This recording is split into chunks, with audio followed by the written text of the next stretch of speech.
Thailand, Cambodia மற்றும் சீனா பங்கேற்ற சந்திப்பு சீனாவின் யுன்னான் மாகாணத்தில் நடைபெற்றுள்ளது.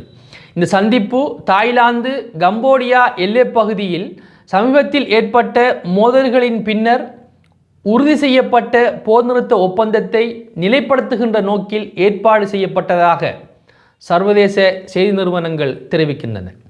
வழக்கமாக அமெரிக்கா பார்க்கின்ற சமாதான தூதுவர் வேலையை சீனா இந்த முறை பார்த்துள்ளது. அது ஏன்?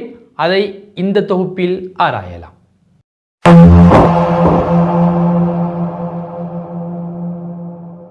இந்த மோதலுடைய பின்னணி பற்றி பார்க்கின்ற போது, கடந்த வாரங்களில் எல்லைப் பகுதியில் ஏற்பட்ட வன்முறைகள் காரணமாக 100க்கும் மேற்பட்ட உயிரிழப்புகள், 5 லட்சம் மக்கள் வரை இடம்பெயர்வு போன்ற கடுமையான மனிதாபிமான விளைவுகள் பதிவாகியிருந்தன. முன்னர் கையெழுத்தான போர் நிறுத்தம் சில காலத்தில் மீறப்பட்டதன் காரணமாக புதிய போர் நிறுத்த முயற்சி மீண்டும் வடிவமைக்கப்பட்டு அதனை தொடர்ந்ததாகவே இந்த சந்திப்பு நடத்தப்பட்டுள்ளது. சீனாவினுடைய யுன்னான் மாகாணத்தில் நடைபெற்ற இந்த சந்திப்பில் சீனாவினுடைய வெளியுறவு அமைச்சர், தாய்லாந்தினுடைய வெளியுறவு அமைச்சர், கம்போடியாவினுடைய வெளியுறவு அமைச்சர் ஆகியோர் கலந்து கொண்டார்கள். இதில் சீனா சமாதான தூதுவர்.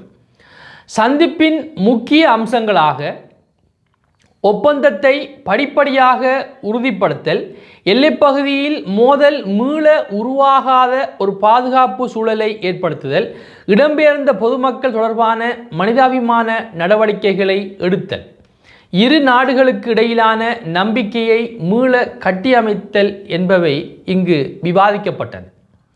சீனா தனது பங்குக்கு குழந்தைகள் மற்றும் பொதுமக்கள் நலனுக்காக மனிதாபிமான உதவித்தொகையை அளிக்க தயாராக உள்ளதாக இந்த சந்திப்பின் போது அறிவித்தது.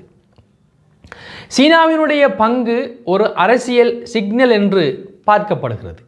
அதாவது இந்த சந்திப்பின் மூலம் சீனா வகித்த அந்த பங்கு அரசியல் வட்டாரங்களில் ஒரு குறிப்பிடத்தக்க ஒரு விடயமாக பார்க்கப்படுகிறது. ஏனெனில் இந்த பிராந்தியத்தில் ஒரு மத்தியஸ்த அதிகாரம் சீனா தன்னிடம் இருப்பதாகவும், தென்கிழக்காசிய மோதல்களில் தான் ஒரு சமாதான தூதராக நடக்கிறேன் என்பதையும் காட்ட விளைகிறது. போர் மீண்டும் தீப்பிடிக்க அனுமதிக்க கூடாது என்ற அந்த சீனாவினுடைய கருத்து அதனுடைய அமைதி மற்றும் மேம்பாட்டு நோக்கை மையப்படுத்துவதாக கருதப்படுகிறது. ஒப்புக்கொள்ளப்பட்ட விடயங்கள் தொடர்பில் சந்திப்பினுடைய முடிவில் வெளியிடப்பட்ட கூட்டு அறிக்கையின்படி தாய்லாந்து மற்றும் கம்போடியா போர் நிறுத்தத்தை நிலைப்படுத்தும் நடவடிக்கைக்கு உடன்பட்டன. தொடர்ச்சியான உரையாடல் செயல்முறை தொடரும் என இந்த கூட்டத்தின் போது வலியுறுத்தப்பட்டது.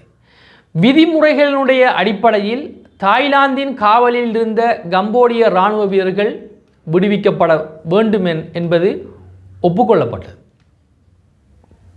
எனவேதான் இந்த சீனாவினுடைய மத்தியஸ்தம் என்பது சீனா, தாய்லாந்து, கம்போடியா அந்த மூவகை தூதரக சந்திப்பு எல்லை மோதலை தொடர்ந்து ஏற்பட்ட போர்நிறுத்த நிலையை உறுதிப்படுத்தும் ஒரு முயற்சியாக அமைந்துள்ளதை கருதி கொண்டாலும் இது சீனாவினுடைய பிராந்திய மத்தியஸ்த பங்கை தெளிவாக காட்டுகிறது.